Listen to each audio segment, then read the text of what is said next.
Welcome to Fit and Chips Chats, health and wellness advice for women over 40 and beyond, with Amanda Thebe. This is a show full of hot topics specifically for hot women. Amanda Thebe is a force of nature for women who are experiencing menopause hell and want to start feeling healthy and fit in their 40s and beyond.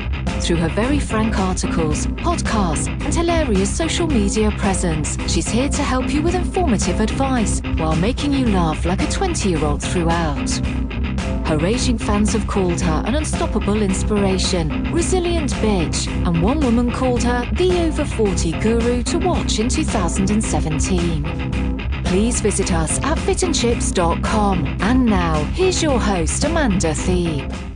Hello and welcome to this week's episode of Fit and Chips Chats with me, your host, Amanda Thebe. This week, I'm super excited to have my good friend, McColl, on the show.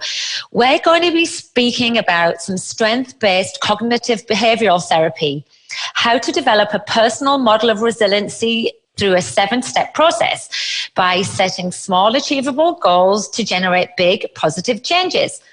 Welcome to the show, Ali.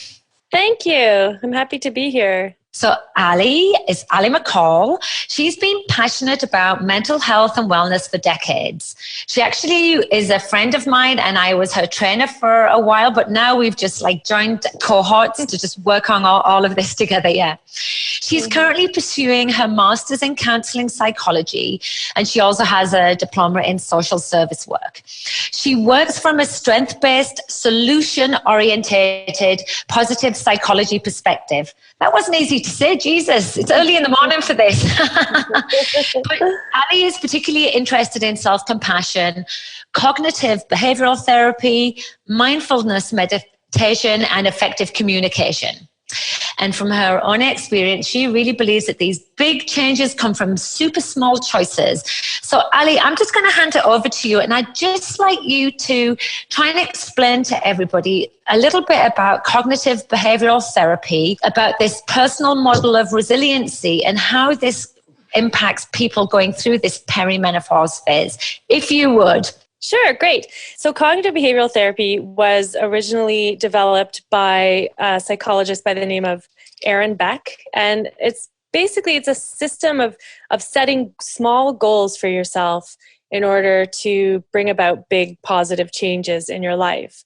And some of how you go about doing that is also becoming aware of some of your own thoughts that are popping into your head, like what are referred to as automatic negative thoughts. And we all have these thoughts, thoughts where we're just kind of beating ourselves up and maybe, saying we're not good enough, we're not smart enough. And I think in particular during, a time of change, of perimenopause and menopause, it's very easy to start to feel like, oh, I'm not as strong as I was, or oh, my hormones are changing, and oh, I'm, being this raging bitch because of my hormones and I'm terrible. And, we all have these thoughts.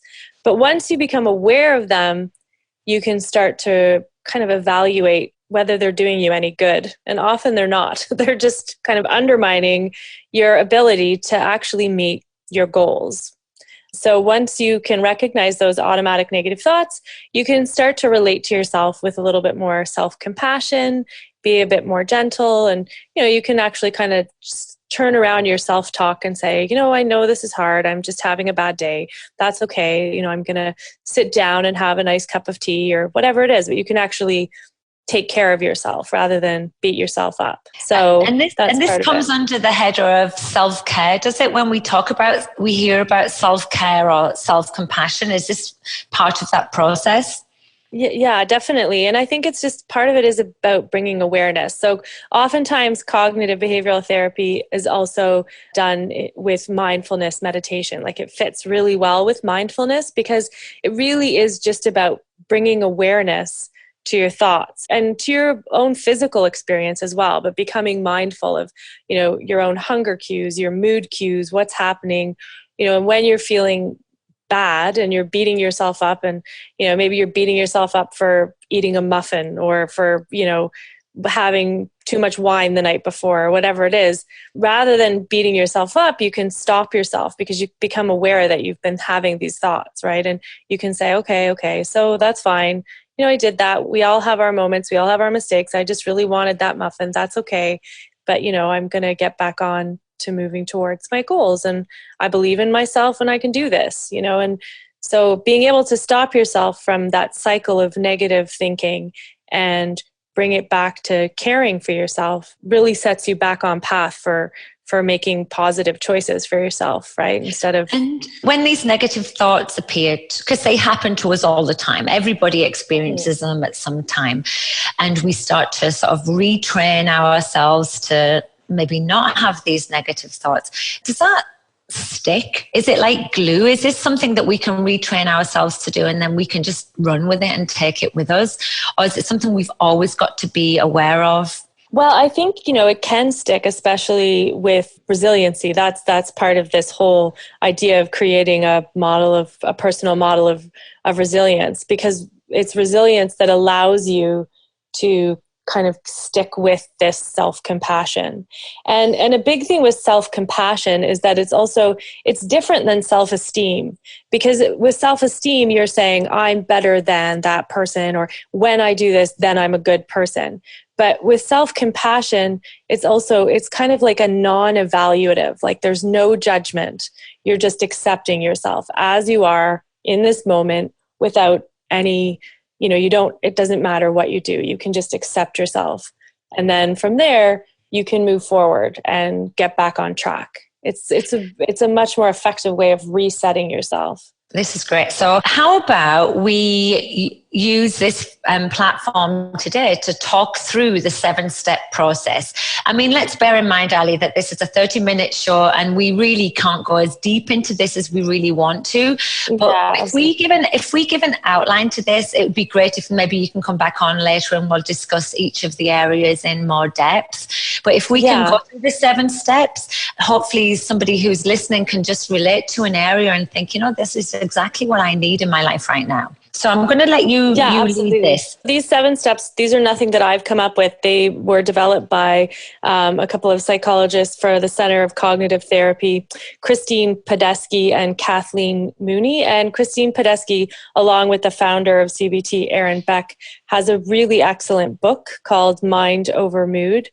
Change how you feel by changing the way you think, which is, anyone can get. So just so no one thinks I'm trying to take credit for any of this. Yeah, and I'll make sure that link is available to people. Yeah, I'll send you the links. Yeah. So basically, Podesky and Mooney have identified 7 areas that are correlated with what's called resilience.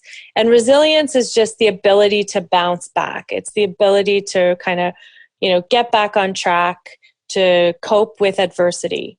So the 7 areas that they've identified are, number 1 is good health and an easy temperament. So, if you are going to be developing a personal model of resilience, you go through these 7 areas. Number 1, all right, so what's good about my health? Do I have an easy temperament? Do I have strong legs? Do I have, good whatever, maybe you don't have diabetes, you don't have arthritis, maybe you do, but you go through and look at these things. And then number 2 would be good relationships. So what relationships do you have in your life that will help you to meet your goals, and what, your friends, your family, who do you trust, who's in your circle of friends? So this is where we often hear people talking about in the fitness world about aligning yourself with people that support and want you to meet your nutritional goals. Mm-hmm. But then we often hear about the other thing about like stepping away from people like the saboteurs. I mean, is that what this is all about as well? Yeah, definitely. I think it's about, again, you're looking to kind of take an inventory of, what's here for you that's going to help you in achieving whatever goals it is that you have. So for sure, the relationships, the friends that are going to want to go, on a Saturday morning to a fitness class with you, or who would rather go to a restaurant where you can order nice salads, maybe rather than a burger and fries, those are the people who are within your personal model of resilience who, maybe will support achieving those types of goals. Yeah. Okay. So that's great. And then just, your kids, the people who you're doing this for, whoever it is that inspires you to just, and your partners too, your partners in life as well. Yeah, absolutely. So that's the second area where you kind of look. And then the third area is interpersonal competence. So this means like, what interpersonal skills do you have? And a big one here is knowing when to ask for help. Knowing like interpersonal. Just stop it right there. You want us to ask for help. Absolutely. You're talking to a group of 40-plus-year-old women that have never asked for any help in their life, Ali. You know that, right? I know. It's true. But you've got it. There's another woman as well who I love, and I'm sure some people may have heard of her, is Brene Brown. But she talks about the power of vulnerability. And it is very important that we allow ourselves to be vulnerable, because that's where human connection actually often happens. It is, in that area where we say, oh my God, I had a huge fight with my kid this morning, and someone can say, me too. And I'm feeling so guilty, me too. And that's where, when you say, I need some advice, or, you turn to your partner and say, I can't pick up both kids at the same time in 2 different places at once. I need you to pitch in, those kinds of things. And I hear you as well. And what's been really interesting for me is, when I lived in Toronto and I just had my first kid and then I had my second kid, I was in Toronto without any family at all. And so I used to, and other people were getting nannies, and I was like, no, I'm going to do this on my own. I can do this on my own. And it was exhausting because I refused to ask for help. I mean, I did occasionally, but mostly I just did it because I didn't want anybody. I didn't want to think that I wasn't capable. And I think that that's one of the big problems with women is we want to feel capable. And then the idea of us not being able to do that makes us feel like we're failing. And it's time to just lose that mentality, because I know for me personally, going through the issues I've had with menopause, until I actually started talking about it openly and admitting that I had something that I wasn't coping with well and that I needed people to help me. Until that happened, I really did struggle. And then the minute that I opened up, oh my goodness, life became so much more bearable. Right. I for one have like aligned with this for sure, but it was really difficult. Absolutely. Well, because I think once you reach out, you realize just how much we all have in common, how much we're all struggling, how much of a myth the perfect life is. Nobody's living a perfect life. We're all struggling. We're all flawed. We're all just doing our best. And when you suddenly reach out to people and connect on that level, it's far more meaningful, I think. And also you allow the people around you to love you and care for you. And that's important for your relationships, right?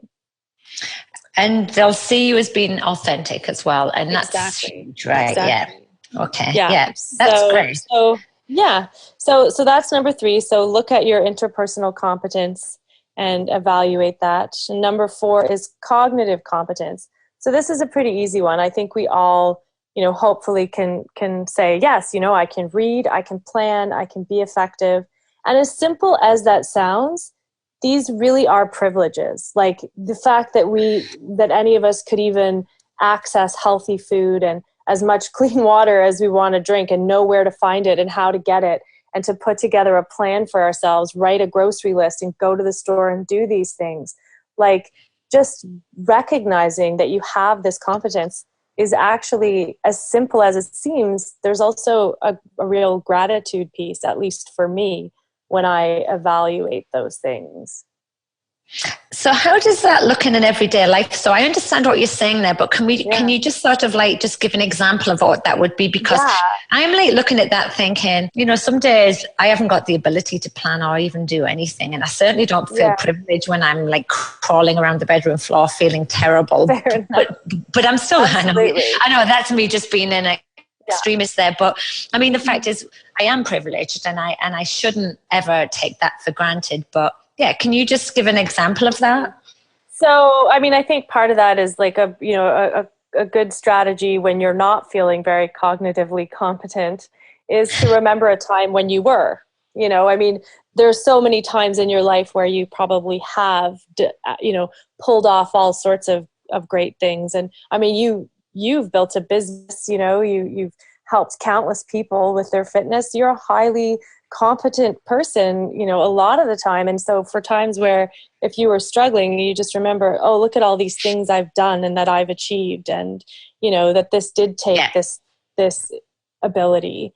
And I think we all need to, despite everything. Yeah. Despite everything. And despite how I feel right now in this moment, which may be not very competent, and just the ability to say, yes, I can execute this. I can do this. I have the ability to do this, is to whatever. So maybe it's even just, you need to get a grocery delivery service. Maybe, you can get a healthy meal delivery service. Maybe you can do all your grocery shopping on Sunday, whatever it is for people who are struggling to figure out that plan. The fact is that we're capable of making that plan. And that's what's important. And it's a piece of the puzzle, right? Yeah, that's great. Yeah. Okay, number 5. So number 5 is emotional competence, which maybe we don't always have. Do we have to talk about this? Okay. Yes. So emotional competence. I mean, again, this is where you're looking at things that, like, ways in which you have demonstrated emotional competency throughout your life. All of the things that we've, been through and made it out alive, including parenting small children and, those kinds of things take a tremendous amount of emotional competence. And then also things like self-regulation fall under this category, which some days we may not feel like we're very good at self-regulating, but other days we are. Like a lot of other days we do all the things we need to do on our to-do list, and that requires a significant level of competence, actually, to do that. And then other things too, like creativity and sense of humor. Like if you have a good sense of humor, you're a creative person, like you can figure this out, whatever the goals are. Like you've got this on some level. We all have, our emotional competencies. And then also I think that it's also being proud of your, does that come under being proud of your achievements? That you said you were emotionally competent through your, like, the bringing your children up, and it should be something you should look back at with a sense of pride. Totally, exactly. And I think, again, if people are struggling, to find a time where they were, emotionally competent, or they're not feeling particularly emotional competent, like you said, it's about calling to mind those times where you were. And and I think this whole personal model of resilience, you have to approach with generosity towards yourself, so you got to dig deep and find that love for yourself. Oh my God, I know sometimes. Though, yeah, I mean, I think this is the emotional competence thing is maybe something that will relate well to the listeners here, because it's really our emotions that are all over the board at the moment. I mean, we wake up some days full of compassion and empathy for everything and everyone around us, and then we can snap. And then the guilt that comes with that, and the shame that also is associated with it. Absolutely. I think that it's really good to just realize that, it's okay. It's not okay that you've maybe snapped, but I mean, move on and be compassionate here with yourself. It didn't come from a place of harm. It didn't come from a place of harm. And I think a lot of women will probably relate to this. Yeah. And I mean, I think forgiveness is a big emotional competency. So like your ability to forgive yourself and move on, and then also the ability to forgive other people around you who may have ticked you off this morning. You've got to be able to being able to let these things go and say, okay, well, I'm a good person. That's all right. I didn't mean to yell, but I just got mad. Or, you might say to your kid, I know you didn't mean to take me for granted, but you did, and I forgive you. Like it's just that ability to kind of move on. Yeah. That we're And trying to I cultivate. have to say that that's something I've been really trying to do, because one of the areas personally, I just don't want this to be about me, but it is right now. So no, but one of the areas is if my stress levels are a little bit elevated, and it usually is dependent on where I am in my cycle or just the phase that I'm going through, then I can, if I lose my cool with my oldest son, it's always with him. If I don't let that go, if I don't like either apologize to him or just pull back and just say I was out of line, or, I really didn't mean that. It didn't come from a place of harm. Like, I really love you, but get your shit together. Come on, we're late. But if I don't let that go, then the health impacts that it has on me are huge. Like, that cortisol level rises out of the roof, and that makes me feel sick. It makes me get a migraine. And so the impactful things that happen because of not being able to manage the emotional component can be massive during this phase, right?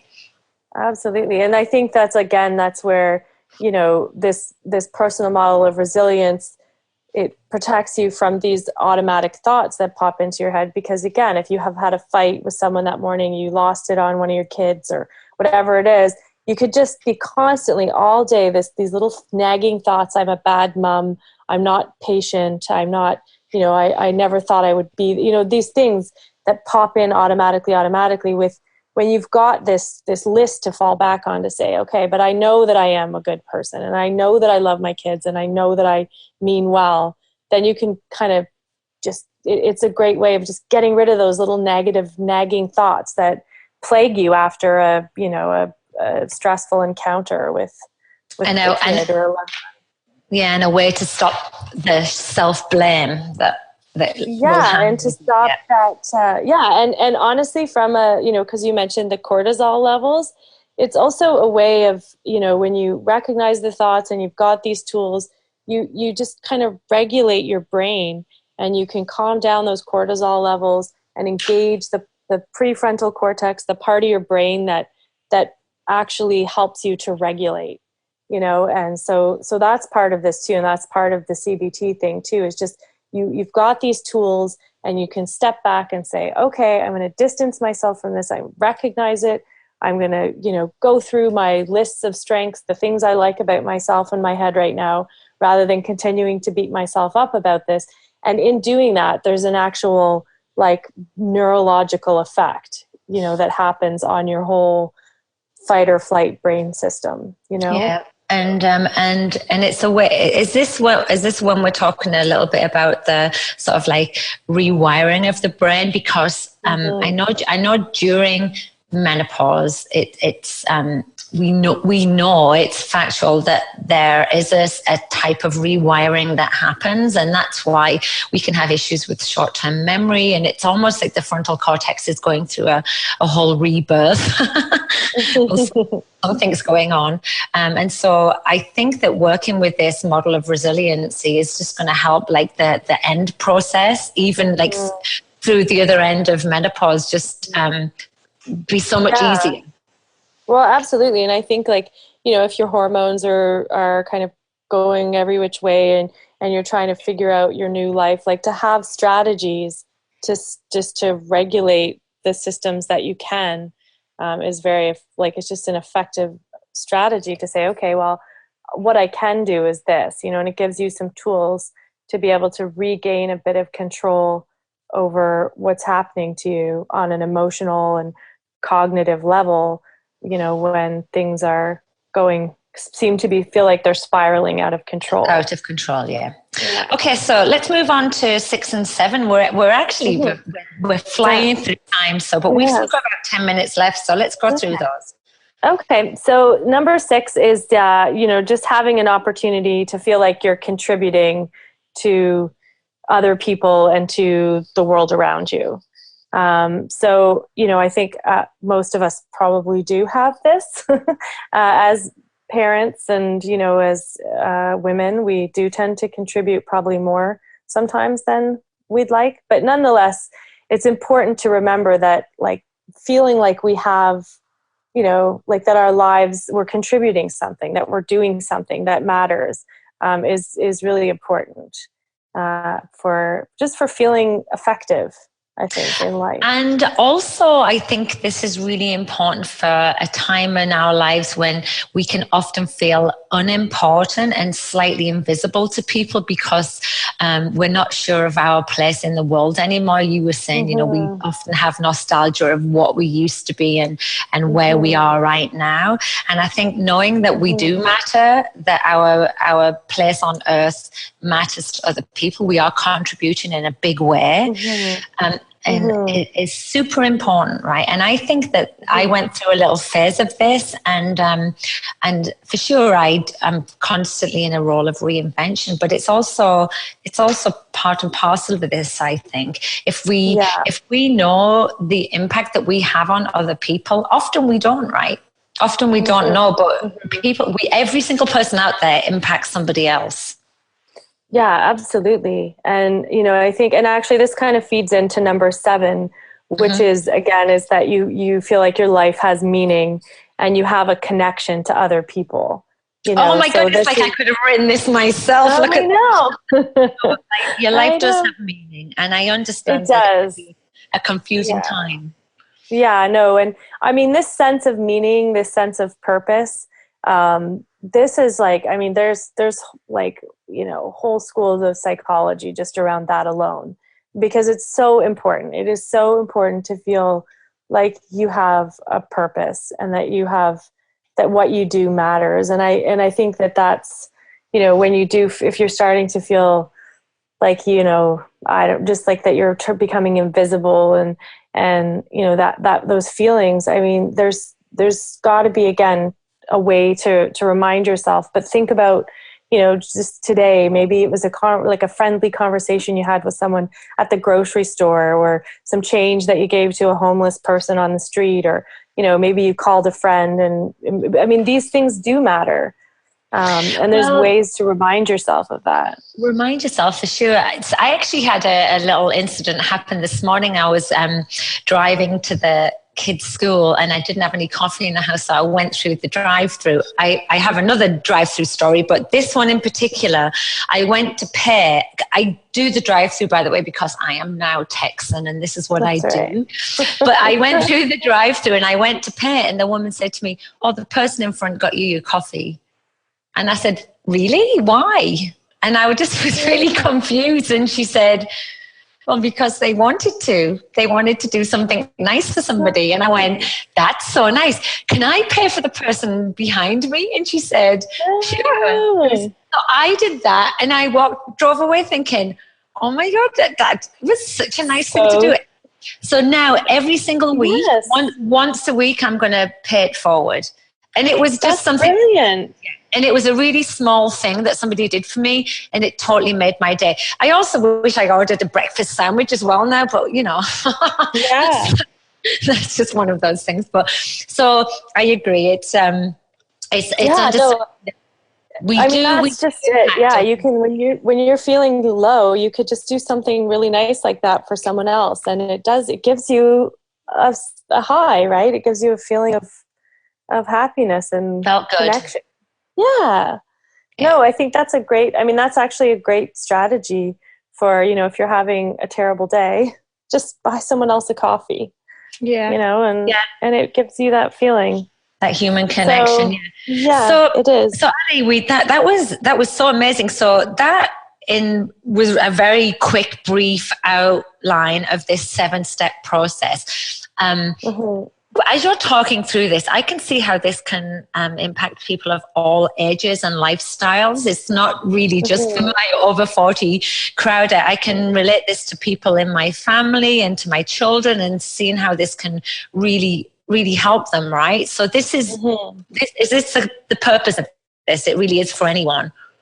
Yeah. So, this model, it's for anyone. Absolutely. And this model, they say there's 4 steps to it, which is 1, you search for the strengths. So those 7 areas, that's step 1. You go through those 7 areas, right? And you make a list, an inventory of all the strengths that you have within those areas. And then from there, you build your personal model of resilience. That is your personal model of resilience. And then you can apply it to your life, and you just keep practicing it. And it's a way of just, supporting yourself through hard times. It's a way of supporting yourself in continuing to move forward on, caring for yourself. Just, I think that's kind of what, this is about. It's about, by coming from a place of looking at your strengths, then you're starting from such a great place. Yeah. And these lists, when you do this like inventory, it can be as complicated or as easy as you want it to be, right? It doesn't have to be like an essay. It can just be a few small points, because the idea is if you're going to look at some areas of your life and you need to make changes, you don't want to make big changes, right? We always want to try and make small changes. And can you just to finish off, talk about the idea of making small changes as opposed to just looking at my life and going, oh, holy shit, everything's crap, I'm going to have to change everything. That's not really the method, is it, to make this work? Yeah, I mean, I think it is. It's not like, like I always think of, people say, oh, well, you choose happiness, but I don't think that you choose happiness. I think you just make small choices every day that build to a happy life, but it's not something that you choose. And even within that happy life, there's still going to be struggle and strife. But if you're resilient, you can cope with that better. So, you might say, okay, I'm going to buy the person behind the line in me a coffee, or I'm going to get up early and, go for a run, or I'm going to eat food that fuels my body well, or fuels my soul well, because I really just want a bowl of pasta tonight, whichever it is. But you're making these choices from a place of self-care and self-love. And over time, these small little choices build to a life that's, mostly happy, I think. That's about it. I mean, I don't think the big things, you can't really choose. Like, we're far too complex as, we're complex systems, and we interact within a much larger, complex system of other human beings and our environment and everything else. And the only thing we actually have any control over are these little choices. Right. We can't control the big things. And the harder we try to control the big things, I think the more our mental health can suffer as a result. And the chances are we're going to fail, which is basically the final thought on this podcast, is that don't think big on this. Think small. Think about small, impactful changes, and just don't move the big rocks right now. Just think about of small choices, and just see if you can recognize and have a place of self-compassion and self-care that's gonna make you feel better about moving through life, right?